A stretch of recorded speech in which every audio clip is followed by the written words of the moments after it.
मैं हिंदू, मैं मुसलमान, मैं फलाने, मैं ढिमाके। हाँ, अभी मुझे फांसी पे लटका दिया जाएगा, जबान ऐसे बाहर आ जाएगी। नमस्कार। आप देख रहे हैं पब्लिक न्यूज टीवी। मैं हूं देवकी नंदन मिश्र।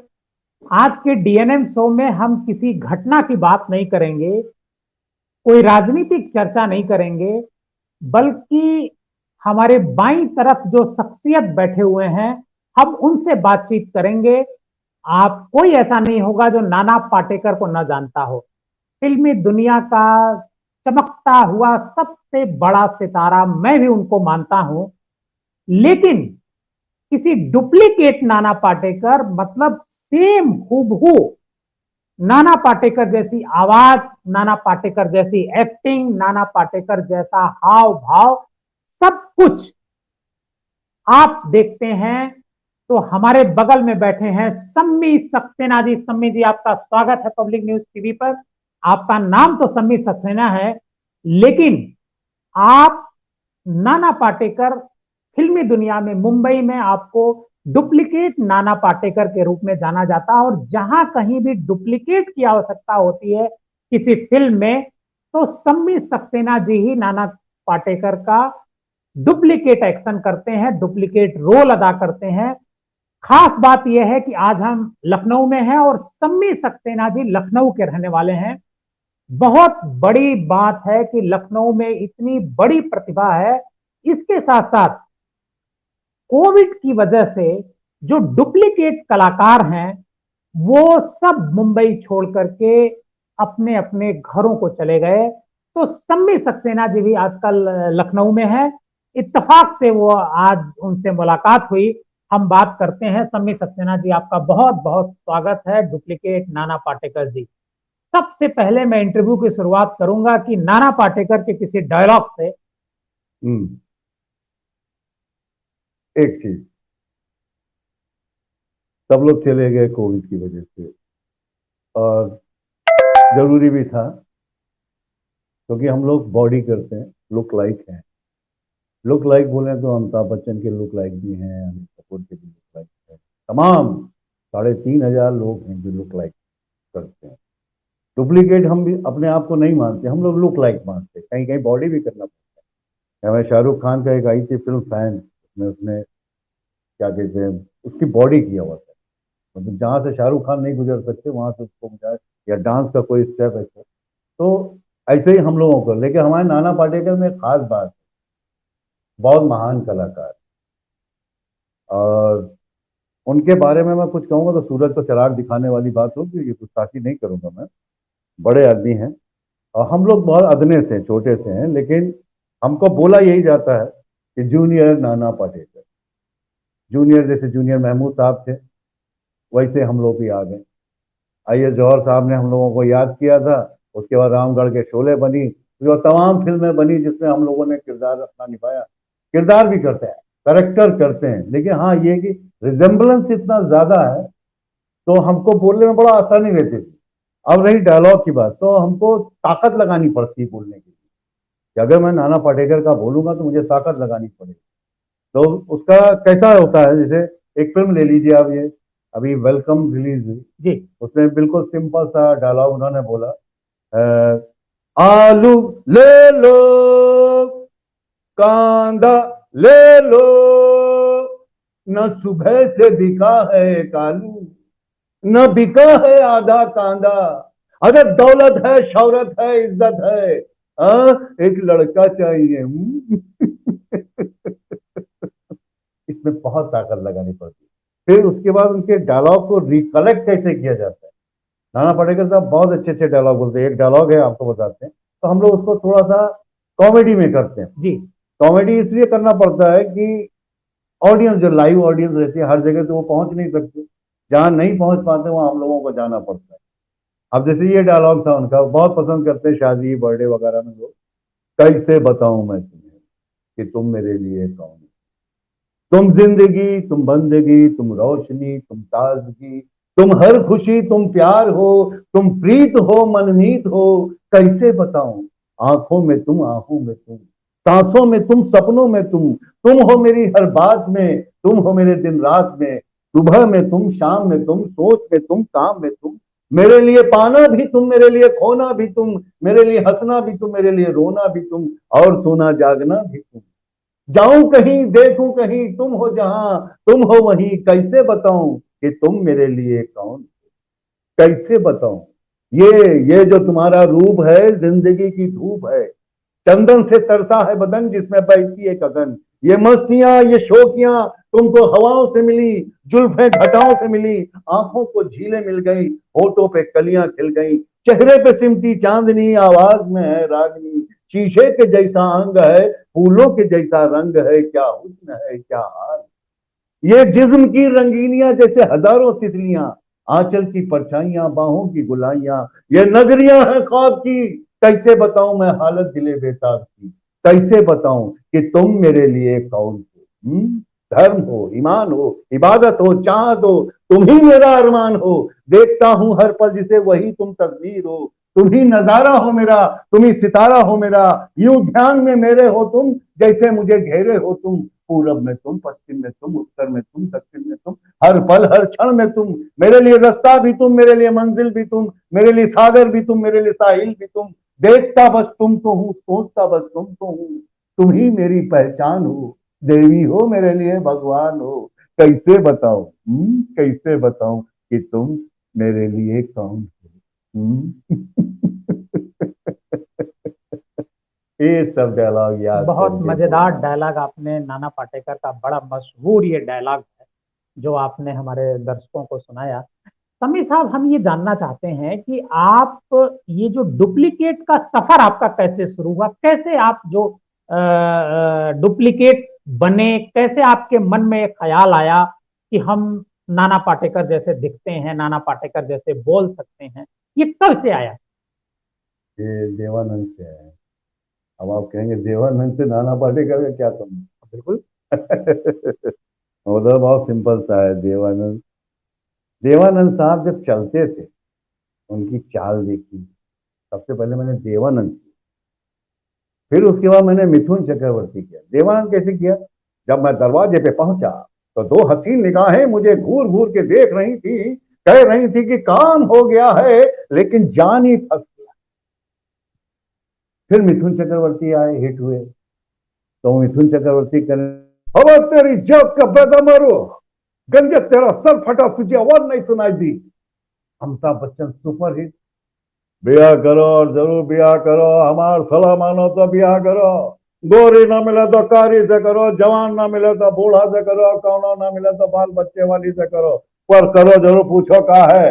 एक तो पकी पकाए खाए का मिली, चार घर गृहस्थी में आदर होए, बाप दादा के नाम चलिए, और जौन ये दुनिया की हारी बीमारी से आबादी कम हो रही है, यही का बड़ा का पुण्य खाते में पहियो। एक तो ब्याह के बाद दुई, एक बरस बाद तीन, फिर चार, पांच, छह, सात, तो भी यह जान लो, इकाई पर बिंदी बढ़त गई तो दुई की दहाई में सात के 17 और 17 के 70 हुई थी। लोग यूं कहते हैं, भूखा उठा भूखा ना सुआ। हम यूं विनती करी थे, हे ईश्वरनाथ, कुआरा पैदा तो किए हो, कुआरा मारे हो ना, आए आए आए।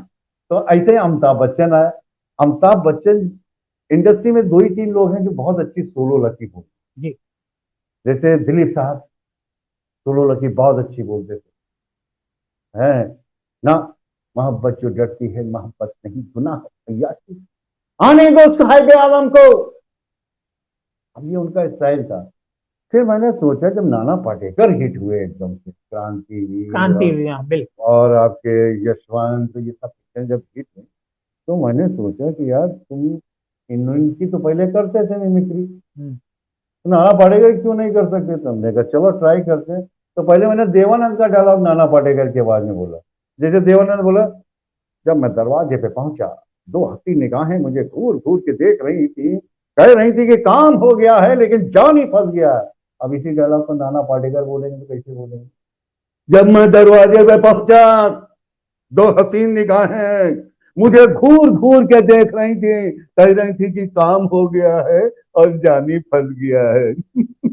लल्ला लल्ला लोरी। तो ऐसा कॉमेडी हो जाता था। तो हम यही सब करते करते करते करते 25 साल मैंने इंडस्ट्री निकाला। 25 फिल्मों में काम किया, तमामों सीरियल, मैं नाम गिना नहीं सकता। नीम के पेड़ से यहाँ से शुरुआत की थी नवान मलिक जी। साहब का, उसके बाद उनका रहमा फरमान इलाही का था वो साची प्रीतिया, उसके बाद दूरदर्शन अप्रूव किया, पास किया वहाँ से अशरफ हुसैन वगैरह थे, हमारे बहुत ये सब उस्ताद लोग हैं जिनसे मैंने सीखा है, पीडी भाई से सीखा है मैंने। तो ये सब सीखने के बाद मैं पहुंचा बम्बई। बम्बई पहुंचा था सिंगर बनने के लिए। अब आप कहेंगे अब गाने का इससे क्या संबंध नहीं। हाँ, मिमिक्री का गाने से कोई ताल्लुक तो लगता नहीं है। मैंने यहाँ बात करने म्यूजिक वाली से विशारद किया है। अब मैं कम से कम नहीं तो 30-35 राग तो समझ ही सकता हूँ, आरो अवरो, उसकी पकड़, कि किसमें कौन सा राग, मालको से सामा गा मा गा गा नी दा नी सा मा, ये मालकोस हो गया। यमन कैसे हो गया, नी रे गा रे नी रे गा, पा मा गा रे नी रे गा। फिर कुछ ऐसे आसावरी हो गया, बिलावल हो गया, तमाम राग। तो अभी मैंने क्या किया, अभी जब मैं वहां से आया तो मुझे कोई काम नहीं मिल रहा था, तो मैंने, ये जब बम्बई में रिसेशन आया हाँ ये जो कोविड की कोविड वजह कोविड से। की वजह जी। से बहुत परेशानी, सब हमारे लोग लाइक भाई जितने सब बहुत परेशान, बहुत ज्यादा परेशान। तो सबको हेल्प भी होती थी, ऐसा नहीं कि लोग हेल्प नहीं, इंसानियत है, इंसानियत पर अभी दुनिया में बिल्कुल बिल्कुल है। है और इसको कोई छोड़ नहीं सकता। ये होना भी चाहिए, हर आदमी को किसी ना किसी की किसी तरीके से आप हेल्प मदद कर करनी सकते चाहिए, हैं, बिल्कुल करनी चाहिए। और करना जरूरी है। मास्क लगाना जरूरी है, वो सही है, क्योंकि ये बीमारी का कोई अभी इलाज है नहीं, लेकिन जो आप वैक्सीन लगवा रहे हो ये सबसे ज्यादा इंपॉर्टेंट, दोनों वैक्सीन। क्योंकि अगर अभी आप महाराष्ट्र गए तो आपको वहां एंट्री नहीं मिलेगी, या वहां से कोई यहाँ आया तो रेलवे में रोक लिया जाएगा, बस में रोक लिया, आपका वो कार्ड जरूर देखेंगे कि आपकी दोनों वैक्सीन लगी हैं या नहीं लगी हैं। ये बहुत इंपॉर्टेंट है। तो मुंबई में जब ये रिसेशन का दौर आया कोविड की वजह से, उसके बाद आपने कैसे प्लान किया कि अब हमको लखनऊ लौट जाना चाहिए? सर पूरा मैंने यहीं पढ़ाई की है, विज्ञान कॉलेज का, डीएवी कॉलेज का, इंडस्ट्रियल कॉलेज में पढ़ता था छोटे से, बड़ा हुआ 22-23 साल का जब हुआ तब मैं मुंबई गया। तो वहाँ पर जब जाके मैंने देखा तो सब कहते सीख के आओ, तो फिर मैं आया वापस यहाँ, 5 साल का फिर कोर्स किया मैंने म्यूजिक का।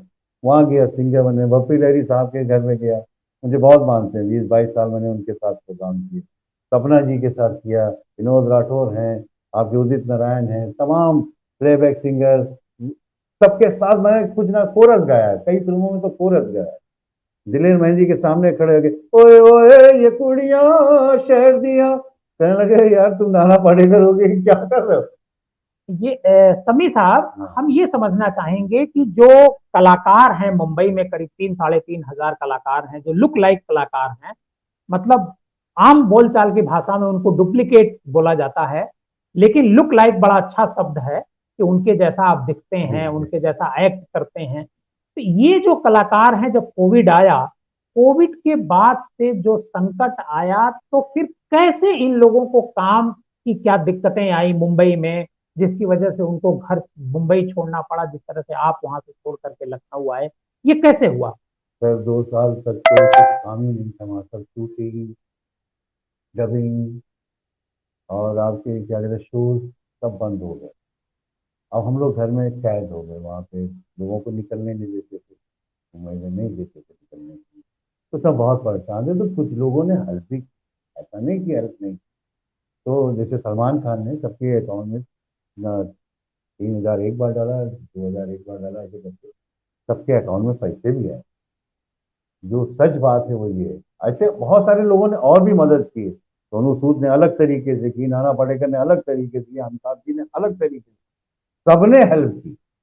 लेकिन उसके बाद भी आबादी बहुत है सर, वहाँ पे बम्बई में मेरे ख्याल से लगता है कि सारा हर क्षेत्र का आदमी वहीं पहुंच अब गया। पूरे देश के, पूरी दुनिया के लोग हाँ, बंबई में आते हैं। बम्बई में आते हैं, आर्थिक राजधानी भी है वो हमारी। जी। और लेकिन वहाँ की तरह भैया सबको उसने खाना दिया, लेकिन कितनी देर तक आप मांग मांग के खा सकते। तो जिसको जैसी सुविधा हुई वैसे वो वहां से चला निकला, यहाँ आया। यहाँ आने के बाद मैं बहुत दिन तक बहुतंगी में आपकी पास नहीं रहा, और लोगों ने हेल्प यहाँ पे भी की, किसी ने ऐसा नहीं किया कि आप चले जाओ, हिम्मत नहीं तोड़ी। कलाकार हो, मैं बैठ के छोटे छोटे से घरों में प्रोग्राम भी कर देता था 5-7 आदमियों के बीच में। और लंदन, पेरिस, कहाँ कहाँ नहीं घूमा, पूरा यूएई तो ऐसा ऐसा लगता था जैसे मुंबई और लखनऊ। ये आपके दुबई वही तो हम लोग ऐसे जाते थे, ऐसे शो करके ऐसे वापस। अभी भी करते हैं, लेकिन अभी कोविड की वजह से हमको जाने को नहीं दिया जाए। सब रोक दिया गया, पासपोर्ट ऐसे रखे हुए हैं। नहीं तो आप ठप्पे देखेंगे तो आप खुद कहेंगे क्या बात है यार, इतना करने के बाद तुम्हें ये हालत कैसी। आज मुझे जॉब मिला, मेरे एक्सपीरियंस पे जॉब मिला। मैं स्पोर्ट्स बहुत अच्छा खेलता हूँ, हॉकी, पीटी, क्रिकेट, शतरंज, जितने इंडोर सारे गेम खेलता हूँ। और बाहर के आउटडोर तो जवाब ही नहीं। अभी भी मेरा उम्र हो गया है 50 के ऊपर, 55-56 साल का हो गया, लेकिन अभी भी लोग कहते हैं कि आप बिल्कुल 18 साल के लगते हो। नहीं, आपकी हाँ, एनर्जी बातचीत करने से और जिस तरीके से आप नाना पाटेकर के बारे में जिस तरीके से उनका डायलॉग बोलते हैं, क्योंकि नाना पाटेकर के डायलॉग बोलने के लिए बहुत बहुत एनर्जी की जरूरत होती है, बहुत। उसी एनर्जी के साथ आप बोल रहे हैं। मेरा सवाल ये है कि लखनऊ आने के बाद किस तरह का स्ट्रगल आपको यहाँ झेलना पड़ा, और क्या फिर मुंबई जाने का इरादा है? अगर मुंबई में, क्योंकि आज की तारीख में भी अभी भी वहां पर वर्क सामान्य नहीं हुआ, नहीं फिल्में नहीं। रिलीज नहीं हो रही हैं, महीनों महीनों बाद, 2-2 3-3 महीने बाद एक फिल्म रिलीज हो रही है। अगर, लेकिन इस दौरान एक नया सेक्टर उभर करके आया, ओटीटी प्लेटफॉर्म। ये उस प्लेटफॉर्म पर भी आपकी धमक रही, वहां पर भी आप गए या नहीं गए? अब मैं बताता हूँ, जब मैं यहाँ आया तो बहुत परेशान हूँ। कोविड की वजह से कोई अपने घर में रिश्तेदार, दोस्त यार कोई नहीं ले रहा था। तो एक है हमारे है कि उन्होंने बड़ी हिम्मत दिखाई, कहना आप वहाँ जाके ठंडी में रहिए। अपना फैमिली लेकर, अपना डॉगी भी लेकर आया था वहाँ। सबको लेके यहाँ बहुत ठंडी में रहता था, उससे बड़ी परेशान हो गई वहाँ सबसे। तो बहुत शैतानी करता था। तो उन्होंने कहा आप रहिए, आपको कोई कुछ नहीं करेगा। और सबको जब मालूम पड़ गया कि मुंबई से आए, तो कोई बोला नहीं, हेल्प की सब। और ये बहुत अच्छी चीज़, बिल्कुल। इसे कहते हैं इंसानियत। ये था। तो हम यहाँ 5-6 महीने बाद, लेकिन कितने दिन से रहते, तो मुझे कोई इतना कोई काम ढूंढना था कि कोई काम मिले। तो मैं स्पोर्ट्स बहुत अच्छा जानता था, जूडो, कराटे वगैरह ये सब मैंने सीखा हुआ। सीख कर ही मैं मुंबई गया था। राइडिंग, स्विमिंग, ये सब सीख कर गया था कि मैं वहाँ पे कोई फुटे नान चाकू ऐसा चलाता था कि आदमी कहे कि भागो, इसके पास नहीं खड़े होना, दौड़ा देगा। लेकिन एक्टिंग में हम लोगों को फाइट भी करना पड़ता, सब सारे काम। तो यहाँ पर जब मैं रह रहा था तो बड़ा परेशान है। तो वहाँ पे भी है आयुष कुशवाहा साहब का स्कूल है, गौतम बुद्धा। वहाँ गया मैं। मैंने कहा सर, अब बुढ़ापे में आप इंटरव्यू लेना चाहते हैं इंटरव्यू ले लें, लेकिन जॉब दे दे कोई, कोई सा भी जॉब दे दे कोई भी। कहने क्या जानते हैं? मैंने कहा हारमोनियम बजा लेता हूँ, गाना सिखा सकता हूँ। तो कहने लगे आप आ जाइए। तो उन्होंने मुझे वहाँ एक जॉब दे दिया म्यूजिक टीचर। तो डिग्री सेक्शन में जॉब करो, रश्मि मैम है वहाँ की प्रिंसिपल, उन्होंने भी बहुत हेल्प किया कि नहीं नहीं आपका होगा। अब रही बात मुझे वहाँ वापस जाने की। हाँ, मतलब क्योंकि अभी आप यहाँ जॉब करने लगे हैं, तो क्या अपनी, मतलब अब म्यूजिक ही सिखाना है, या फिर जो लुक लाइक का, जो आपकी, जिसकी वजह से आपकी पहचान है, जो आपका 50 ईयर जो ओल्ड निकाला है, हम जाने, निकाला है आपने वहां 25 पर, साल 25 निकाले वहाँ। साल जो निकाले हैं, तो क्या लुक लाइक के रूप में आप जीना चाहेंगे, आगे बढ़ना चाहेंगे, या फिर अब जो फील्ड बदल दिया है उसमें जाएंगे? नहीं, अभी मुझे 100 फिल्में बनानी है सर। मेरे दिमाग में बहुत सारी स्टोरियाँ हैं जो देखता हुआ आया हूँ। शॉर्ट फिल्में, शॉर्ट शॉर्ट ओटीटी प्लेटफॉर्म पर और बच्चों को इसलिए सिखा रहा हूँ कि मेरे पास और कोई काम नहीं है, बच्चों को सिखाना है। सच्चाई, ईमानदारी, ये सिखाना ही सिखाना है। डिजिटल बताने बताना, एजुकेशन बहुत सबसे मस्त है। अगर आप बच्चों को नहीं सिखाएंगे तो समझिए सब गलत गलत वे में चले जाएंगे। इसलिए सिखाना बहुत जरूरी है। और मेरे पास जितना तजुर्बा, मैं अपने तजुर्बे के साथ कह सकता हूँ कि मेरे सिखाए हुए बच्चे कहीं ना कहीं ये, अगर कल्चरल में जाएंगे, किसी को शौक होता है ना बिल्कुल गाना गाना बिल्कुल। है, एक्टिंग करना है, अगर जाएंगे तो उनको बड़ा फायदा होगा। क्योंकि मैं 5 W, कब करना है, क्यों करना, वैन, वाट, वाई, हूँ, ये नवरस, श्रृंगार, करुण, हास, वीर, रौद, दिवस, अद्भुत, दिवस, शांत, ये सब 9 रस आपके इसमें बहुत सारी चीजें हैं। जिसको सिखाने के लिए ब्लॉकिंग कैसे होती है, आई लुक कैसे, आई लेवल क्या होता है, मुस्कुराने का कैसे तरीका होता है, कैसे देखने का तरीका, ये सबसे इंपॉर्टेंट रहती है आंखें। हमारी एक्टिंग के अंदर अगर बच्चे सुन रहे हो मेरी बात, तो आंखें, ये आंखों से मालूम पड़ जाता है कि आप कहना क्या चाह रहे मैं समी साहब, क्योंकि आपने बच्चों की बात की है, तो आज की तारीख में पूरे देश में, मैं उत्तर प्रदेश की बात नहीं कर रहा हूं, जो बच्चे हैं उनका रुझान जो है, मतलब इंटरटेनमेंट इंडस्ट्री की तरफ बहुत ज्यादा हो रहा है।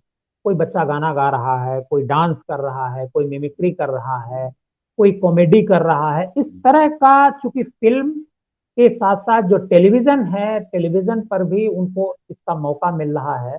उन बच्चों को आप कैसे, क्या एक संदेश देना चाहेंगे? हो। मैं उनको ये संदेश देना चाहूंगा, पहले तो आप पूरा ट्रेनिंग लो, कूड़ा करकट की तरह मुंबई मत जाओ, क्योंकि वहां पे अगर अगर ऐसे करके लात मारेंगे तो सब कूड़े ही निकलेंगे। बहुत फालतू के लोग, एक राजपाल, राजपाल के बारे में लोगों को मालूम नहीं, उन्होंने एनएसडी किया है, बीएनए यहाँ से किया डीएनए हुआ किया है, है, बिल्कुल। और तब जाके राजपाल, अब इतने इतने हाइट के सब वहां पहुंच गए, तब नहीं बन सकते। उन्होंने पूरा पूरा ट्रेनिंग लिया। मेरे कहने का मतलब ये है कि आप जब तक ट्रेनिंग नहीं लोगे, आपका ट्रेनिंग नहीं होता है, तब तक आप कहीं ट्राई मत करो। पहले कॉलेज में करो, स्कूल में करो, कॉलेज में करो, फिर आप छोटे छोटे स्टेज पर जाओ, फिर धीरे धीरे स्टेप बाय स्टेप आप चढ़ो, तो अपने आप वहां तक पहुंच जाओगे जहां पे आपको पहुंचना है। और अभी लोग टिकटॉक वगैरह ये सब हाँ, बनाते हैं, टिकटॉक टिकटॉक तो ये सब बंद हो बनाते गया। हैं, और उसको भी सीखो। डीओपी डीओपी बोलते हैं, कैमरा डिपार्टमेंट जो होता है ना, उसको आप नहीं सीखोगे। वो हिलता है, किसी किसी का हिल रहा है, हिल। लेकिन उन्होंने बना दिया, अच्छा है। अजीब अजीब सा कर रहे हैं, थोड़ा सा मैसेज भी डालो हमारे देश के लिए, ये बहुत इंपॉर्टेंट है। बिल्कुल। समी साहब, मैं इस प्रोग्राम को खत्म करूं इससे पहले, चूंकि आपको नाना पाटेकर, लुक लाइक नाना पाटेकर जाना जाता है, और आपने प्रोग्राम की शुरुआत भी नाना पाटेकर के एक डायलॉग से करी, तो इस प्रोग्राम का समापन भी मैं चाहता हूं कि नाना पाटेकर के एक किसी चर्चित डायलॉग से आप करें। हम्म। नाना पाटेकर का सबसे चर्चित डायलॉग एक ही है, वो है, आगे मेरी मौत का तमाशा देखने। थोड़ा इतना नेचुरल उन्होंने जी बोला है, जी मेरे ख्याल से एक ही बार में टेक किया होगा उसको, और जो उन्होंने इम्प्रोवाइजेशन करना होगा किया होगा उसके अंदर, लेकिन स्क्रिप्ट के अंदर, बिल्कुल। पूरा स्क्रिप्ट के अंदर है। आप ध्यान से देखिए कितना सिंपल सा उन्होंने बोला। पहले गए, फांसी का फंदा देखा, जल्लाद को देखा, और हंसने लगे। कैसे, वो पेश करता हूँ, बिल्कुल। पेश।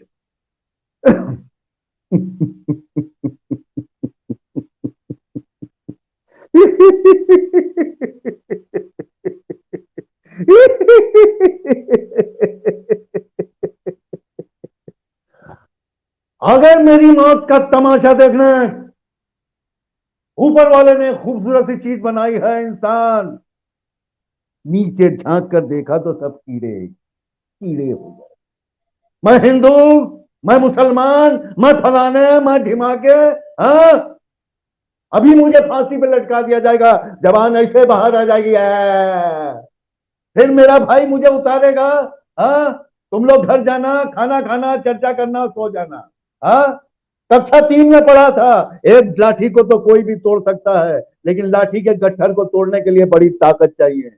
हाँ, वो कलम वाली भाई बिल्कुल ठीक कहती है, ये मुर्दों का देश है, यहाँ किसी को किसी के लिए कोई हमदर्दी नहीं है।